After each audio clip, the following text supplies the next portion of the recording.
Objectif principal de cette mission parlementaire, recueillir des informations pour informer les députés de l'Assemblée nationale sur la situation réelle, socio-économique, politique et l'avenir de la Nouvelle-Calédonie.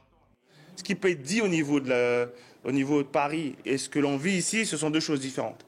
Là, nous on voit un territoire qui est en crise, pour ne pas dire généralisée, parce qu'on pouvait parler d'une crise politique à un moment, mais la partie économique et sociale fonctionnait bien. Mais depuis le 13 mai, nous sommes sur des crises qui se sont juxtaposées et donc qui pèsent avec tout leur poids sur tout le monde. Donc ça oblige, à mon sens, et c'est ce qu'on a dit aussi aux collègues, ça oblige aux responsables calédoniens de trouver une solution ensemble. Pendant 8 jours, les 4 députés ont écouté et recueilli des informations lors des échanges sur l'ensemble du pays, avec les forces politiques, les institutions, les acteurs économiques et la société civile calédonienne. Premier constat, politiquement, les discussions ne sont pas rompues.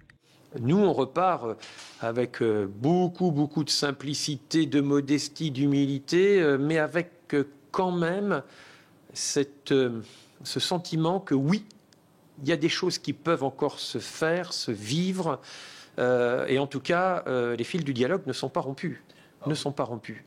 Créé le 16 décembre 2024 au sein de l'Assemblée nationale, pour ce deuxième déplacement au pays, la mission d'information a intégré les 2 parlementaires calédoniens, Nicolas Mesdorf et Emmanuel Tchibaou, en tant que co-rapporteurs. Tous les 2 saluent la mission et son intérêt, sensibiliser les parlementaires sur les subtilités du pays.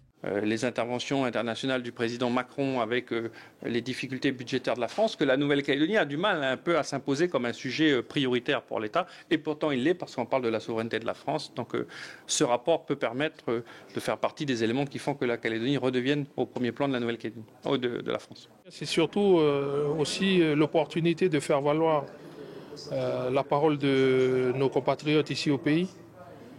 Auprès des parlementaires, c'est ce à quoi je me suis engagé en tant que député, de mettre aussi en face des réalités qui sont parfois votées loin de chez nous, l'impact que ça a ici au pays. Ce travail fera l'objet d'un rapport. Il sera présenté lors d'un débat à l'Assemblée nationale consacré à la Nouvelle-Calédonie au mois de juin.